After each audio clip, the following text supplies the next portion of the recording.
Assalamualaikum warahmatullahi wabarakatuh. Jumpa lagi kita dalam perkuliahan pendidikan kewarganegaraan. Kali ini kita telah masuk kepada pertemuan yang keempat. Adapun topik yang keempat ini kita membahas tentang negara hukum. Nah, pada kesempatan ini kita akan membahas tentang rule of law, Rechtsstaat, dan negara hukum Pancasila. Baik, teori the rule of law atau Rechtsstaat atau nomokrasi atau negara hukum merupakan sebuah konsep penyelenggaraan negara yang didasarkan atas hukum. Setiap tindakan penyelenggara negara mesti didasarkan atas hukum yang berlaku. Dalam arti, apapun yang hendak dilakukan dalam konteks penyelenggaraan negara mesti didasarkan atas aturan main atau rule of the game yang ditentukan dan ditetapkan bersama. Istilah the rule of the law dipelopori oleh A.V.D.C., seorang sarjana Inggris kenamaan. Nah, istilah ini digunakan untuk menggambarkan pengertian bahwa hukumlah yang sesungguhnya memerintah atau memimpin dalam suatu negara, bukan manusia atau orang. Nah, konsep ini tumbuh dan berkembang di negara-negara Anglo-Amerika. Sedangkan Rechtsstaat diperkenalkan oleh Friedrich Julius Stahl, seorang ahli hukum Eropa kontinental. Nah, konsep Rechtsstaat lahir setelah tumbuhnya paham tentang negara yang berdaulat dan berkembangnya teori perjanjian mengenai terbentuknya negara yang dipelopori oleh J.J. Rousseau.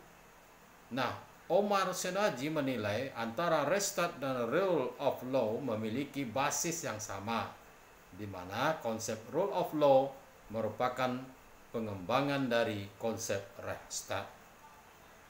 Adapun negara hukum, Pancasila lebih dipahami sebagai negara hukum yang mendasarkan cita-citanya pada apa yang dikandung Pancasila. Dalam penjelasan Undang-Undang Dasar 1945 dikatakan bahwa Pancasila merupakan cita hukum atau Rechtsstaat. Sebagai cita hukum, Pancasila berada pada posisi yang memayungi hukum dasar yang berlaku. Nah, Pancasila sebagai norma tertinggi yang menentukan dasar keabsahan atau legitimasi suatu norma hukum dalam sistem norma hukum Republik Indonesia. Nah, adapun unsur-unsur dari negara hukum. Sebagai seorang ahli hukum Anglo-Amerika, A.V.D.C. memperkenalkan 3 ciri penting setiap negara hukum, yaitu yang pertama, supremacy of law atau supremasi hukum.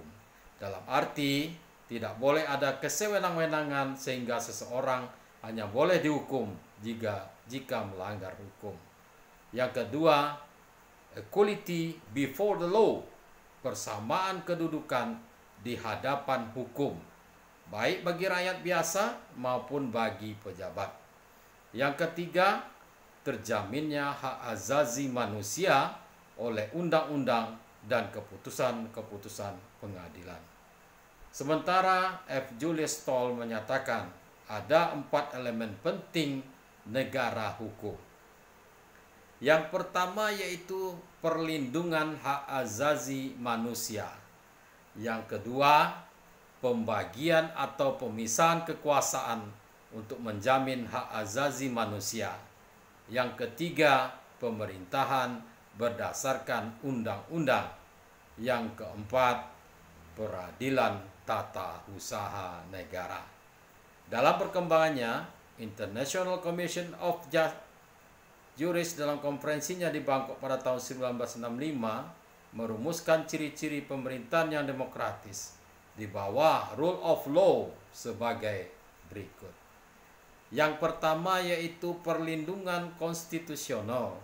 Artinya, selain menjamin hak individu, konstitusi harus pula menentukan cara atau prosedural untuk memperoleh perlindungan atas hak yang dijamin. Yang kedua, adanya badan kehakiman yang bebas dan tidak memihak. Yang ketiga, kebebasan menyatakan pendapat. Yang keempat, kebebasan berserikat atau berorganisasi dan beroposisi.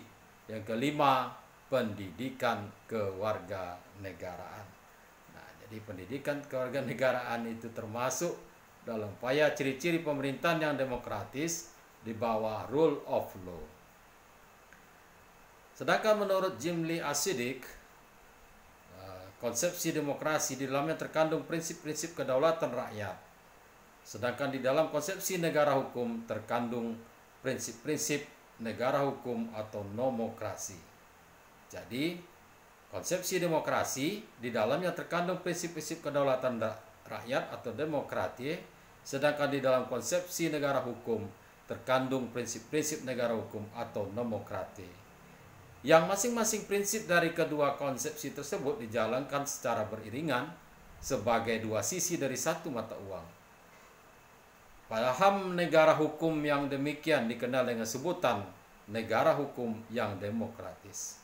Demokratische Rechtsstaats atau dalam bentuk konstitusional disebut constitutional democracy. Disebut sebagai negara hukum yang demokratis karena di dalamnya mengakomodasikan prinsip-prinsip negara hukum dan prinsip-prinsip demokrasi, yaitu jadi di dalamnya negara hukum yang demokratis itu mengakomodasi prinsip-prinsip negara hukum dan prinsip-prinsip demokrasi. Yang pertama yaitu supremasi hukum, supremacy of law. Adanya pengakuan normatif dan empirik terhadap prinsip supremasi hukum, yaitu bahwa semua masalah diselesaikan dengan hukum sebagai pedoman tertinggi. Pengakuan normatif mengenai supremasi hukum terwujud dalam pembentukan norma hukum secara hierarkis yang berpuncak pada supremasi konstitusi. Sedangkan secara empiris terwujud dalam perilaku pemerintahan dan masyarakat yang mendasarkan diri pada aturan hukum. Yang kedua, persamaan dalam hukum atau equality before the law. Setiap orang adalah sama kedudukannya dalam hukum dan pemerintahan. Segala sikap dan tindakan diskriminatif adalah sikap dan tindakan terlarang, kecuali tindakan-tindakan yang bersifat khusus dan sementara untuk mendorong mempercepat perkembangan kelompok tertentu atau affirmative action. Yang ketiga, azas legalitas, due process of law. Segala tindakan pemerintahan harus didasarkan atas peraturan perundang-undangan yang sah dan tertulis. Peraturan perundang-undangan tersebut harus ada dan berlaku terlebih dahulu atau mendahului perbuatan yang dilakukan. Dengan demikian, setiap perbuatan administratif harus didasarkan atas aturan atau rules and procedures. Agar hal ini tidak menjadikan birokrasi terlalu kaku, maka diakui pula prinsip Friedrichshafen atau yang memungkinkan para pejabat administrasi negara mengembangkan dan menetapkan sendiri Belate Regers atau policy rules yang berlaku internal dalam rangka menjalankan tugas yang dibebankan oleh peraturan yang sah. Yang keempat yaitu adanya pembatasan kekuasaan. Adanya pembatasan kekuasaan negara dan organ-organ negara dengan cara menerapkan prinsip pembagian kekuasaan secara vertikal atau pemisahan kekuasaan secara horizontal. Pembatasan kekuasaan ini adalah untuk menghindari penyalahgunaan kekuasaan dan mengembangkan mekanisme checks and balance antara cabang-cabang kekuasaan negara. Yang kelima, organ-organ pemerintahan yang independen. Sebagai upaya pembatasan kekuasaan, saat ini berkembang pula adanya pengaturan kelembagaan pemerintahan yang bersifat independen, seperti Bank Sentral, organisasi tentara, kepolisian, dan kejaksaan. Selain itu, ada pula lembaga-lembaga baru seperti Komnas HAM, Komisi Pemilihan Umum, Ombudsman, Komisi Penyiaran Indonesia, dan lain-lain. Independensi lembaga-lembaga tersebut dianggap penting untuk menjamin demokrasi agar tidak dapat disalahgunakan oleh pemerintah. Yang keenam, adanya peradilan yang bebas dan tidak memihak. Peradilan bebas dan tidak memihak, independent and impartial judiciary, mutlak keberadaannya dalam negara hukum. Hakim tidak boleh memihak kecuali kepada kebenaran dan keadilan, serta tidak boleh dipengaruhi oleh siapapun, baik oleh kepentingan jabatan politik maupun kepentingan uang atau ekonomi. Nah, untuk menjamin kebenaran dan keadilan, tidak diperkenankan adanya intervensi terhadap putusan pengadilan. Yang ketujuh yaitu peradilan tata usaha negara. Meskipun peradilan tata usaha negara adalah bagian dari peradilan secara luas yang harus bebas dan tidak memihak, namun keberadaannya perlu disebutkan secara khusus. Dalam setiap negara hukum harus terbuka kesempatan bagi warga negara untuk menggugat keputusan pejabat administrasi yang menjadi kompetensi peradilan tata usaha negara. Keberadaan peradilan ini menjamin hak-hak warga negara yang dilanggar oleh keputusan-keputusan pejabat administrasi negara sebagai pihak yang berkuasa. Keberadaan peradilan tata usaha negara harus diikuti dengan jaminan bahwa keputusan pengadilan tersebut ditaati oleh pejabat administrasi negara. Yang kedelapan yaitu peradilan tata negara atau constitutional court.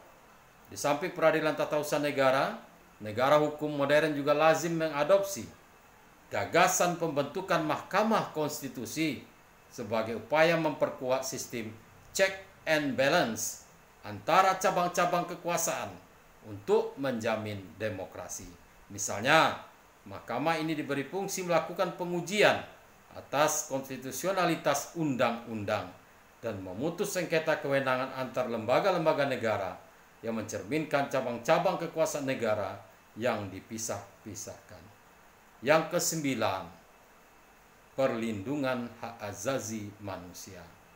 Adanya perlindungan konstitusional terhadap hak azazi manusia dengan jaminan hukum bagi tuntutan penegakannya melalui proses yang adil. Terbentuknya negara dan penyelenggaraan kekuasaan negara tidak boleh mengurangi arti dan makna kebebasan dasar dan HAM. Maka jika di suatu negara hak azazi manusia terabaikan atau pelanggaran HAM tidak dapat diatasi secara adil, negara ini tidak dapat disebut sebagai negara hukum dalam arti yang sesungguhnya. Yang ke-10 yaitu bersifat demokratis. Demokratische Rechtsstaat. Dianut dan dipraktekkannya prinsip demokrasi atau kedaulatan rakyat yang menjamin peran serta masyarakat dalam proses pengambilan keputusan kenegaraan. Sehingga setiap peraturan perundang-undangan yang ditetapkan dan ditegakkan mencerminkan perasaan keadilan masyarakat. Hukum dan peraturan perundang-undangan yang berlaku tidak boleh ditetapkan dan diterapkan secara sepihak oleh dan atau hanya untuk kepentingan penguasa. Hal ini bertentangan dengan prinsip demokrasi. Hukum tidak dimaksudkan untuk hanya menjamin kepentingan beberapa orang yang berkuasa, melainkan menjamin kepentingan keadilan bagi semua orang. Dengan demikian, negara hukum yang dikembangkan bukan absolute Rechtsstaat, melainkan demokratische Rechtsstaat. Yang ke-11, berfungsi sebagai sarana mewujudkan tujuan bernegara, welfare Rechtsstaat. Hukum adalah sarana untuk mencapai tujuan yang diidealkan bersama. Cita-cita hukum itu sendiri, baik yang dilembagakan melalui gagasan negara hukum maupun gagasan negara demokrasi, dimaksudkan untuk meningkatkan kesejahteraan umum. Dalam konteks Indonesia, gagasan negara hukum yang demokratis adalah untuk mencapai tujuan nasional sebagaimana tertuang dalam pembukaan Undang-Undang Dasar 1945. Yang ke-12 adalah transparansi dan kontrol sosial. Adanya transparansi dan kontrol sosial terhadap setiap proses pembuatan dan penegakan hukum, sehingga dapat memperbaiki kelemahan mekanisme kelembagaan demi menjamin kebenaran dan keadilan. Partisipasi secara langsung sangat dibutuhkan karena mekanisme perwakilan di parlemen tidak selalu dapat diandalkan sebagai satu-satunya saluran aspirasi rakyat. Ini adalah bentuk representation in ideas yang tidak selalu inherent dalam representation presence. Nah, pengaturan negara hukum dan demokrasi dalam Undang-Undang Dasar 1945. Negara Indonesia adalah negara hukum secara konstitusional. Hal ini ditegaskan dalam pasal 1 ayat 3 Undang-Undang Dasar 1945. Bahkan secara historis, negara hukum Rechtsstaat adalah negara yang diidealkan oleh para pendiri bangsa, sebagaimana kemudian dituangkan dalam penjelasan umum Undang-Undang Dasar 1945 sebelum perubahan. Pasal 1 ayat 3 Undang-Undang Dasar 1945 menyatakan dengan tegas bahwa negara Indonesia adalah negara hukum. Hal itu sesuai dengan alinea 4 pembukaan Undang-Undang Dasar 1945 menyatakan, maka disusunlah kemerdekaan kebangsaan Indonesia itu dalam suatu undang-undang dasar negara Indonesia sebagai negara hukum. Segala tindakan penyelenggaraan negara dan warga negara harus sesuai dengan aturan hukum yang berlaku. Inilah prinsip nomokrasi yang dianut dalam Undang-Undang Dasar 1945. Di sisi lain, pasal 1 ayat 2 juga menyatakan bahwa kedaulatan berada di tangan rakyat yang dilaksanakan menurut Undang-Undang Dasar. Dalam alinea 4 pembukaan Undang-Undang Dasar 1945 juga dinyatakan, maka disusunlah kemerdekaan kebangsaan Indonesia itu dalam suatu Undang-Undang Dasar negara Indonesia yang terbentuk dalam suatu susunan negara Indonesia yang berkedaulatan rakyat. Berdasarkan prinsip kedaulatan rakyat ini, hukum yang diterapkan dan ditegakkan harus mencerminkan kehendak rakyat, sehingga harus dijamin adanya peran serta dalam proses pengambilan keputusan kenegaraan. Hukum dibuat berdasarkan prinsip demokrasi. Antara demokrasi dan demokrasi, jika dianut bersama-sama dalam suatu negara, akan melahirkan konsep negara hukum yang demokratis. Aturan hukum membatasi dan mengatur bagaimana kedaulatan rakyat itu disalurkan, dijalankan, dan selenggarakan. Sebaliknya, hukum harus mencerminkan kepentingan dan perasaan keadilan rakyat. Oleh karena itu, hukum harus dibuat dengan mekanisme demokratis. Hukum tidak boleh dibuat untuk kepentingan kelompok tertentu atau kepentingan-kepentingan penguasa yang akan melahirkan negara hukum yang totaliter. Dengan demikian, dalam konsep negara hukum yang demokratis terkandung makna bahwa demokrasi diatur dan dibatasi oleh aturan hukum, sedangkan substansi hukum itu sendiri ditentukan dengan cara-cara yang demokratis berdasarkan konstitusi. Nah, demikianlah kuliah kita pada hari ini tentang negara hukum. Mudah-mudahan bisa dipahami, dan silakan mengerjakan tugas yang telah diberikan setelah memahami materi ini dengan baik. Untuk hal-hal yang bisa mau ditanyakan, kita bisa diskusikan di grup diskusi kelompok kita. Terima kasih. Sampai jumpa. Assalamualaikum warahmatullahi wabarakatuh.